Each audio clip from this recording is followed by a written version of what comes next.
We have our jar of syrup that's been sitting on the shelf, and basically we're just going to decant this syrup just like you would wine.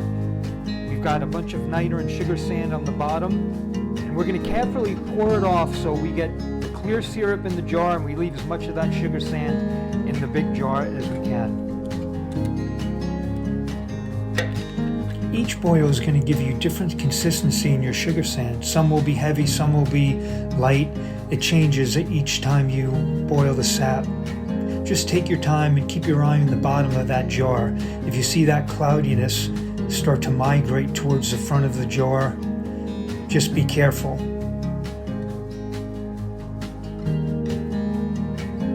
And don't worry, none of the syrup is going to go to waste. And there you have it. You've got a nice jar of clear syrup ready to be packed.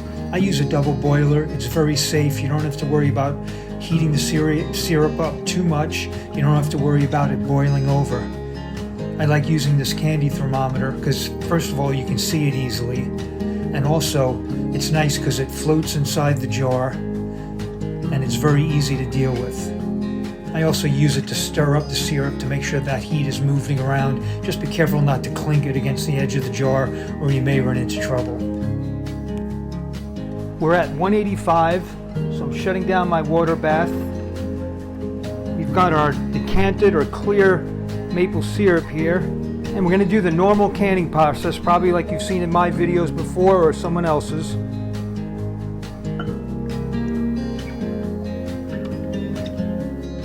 If you've never canned before, it's not rocket science. Take your time. If you make a mistake, especially with this syrup, it's very easy to start from the beginning.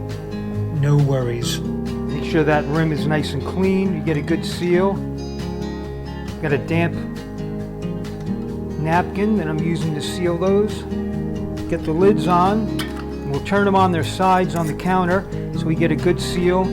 Kill off any bacteria or spores that might be floating in the air. If you end up with a lot of sugar sand left over, here's what we do. Pour all the remnants of your maple syrup and sugar sand together. Put them in a jar like this. Taller is better than wider. And once you have that jar filled up, you could either heat it up and recant it, set it on your shelf, or pop it in the fridge like we see here. We've gone through the harvesting, tapping trees, making maple syrup, never touched a filter with this syrup, which was great. You can do it, we do it. It's a real easy way to make clear maple syrup. If you're curious how long this process takes, batch number 1 and 2, the jar on the left, that's been settling for 2 months and 4 days. The jar on the right, batch number 5, has been settling for 1 month and 2 weeks, 1.5 months. If you're new to this channel or you haven't seen our first episode of Making Maple Syrup, click on the link above.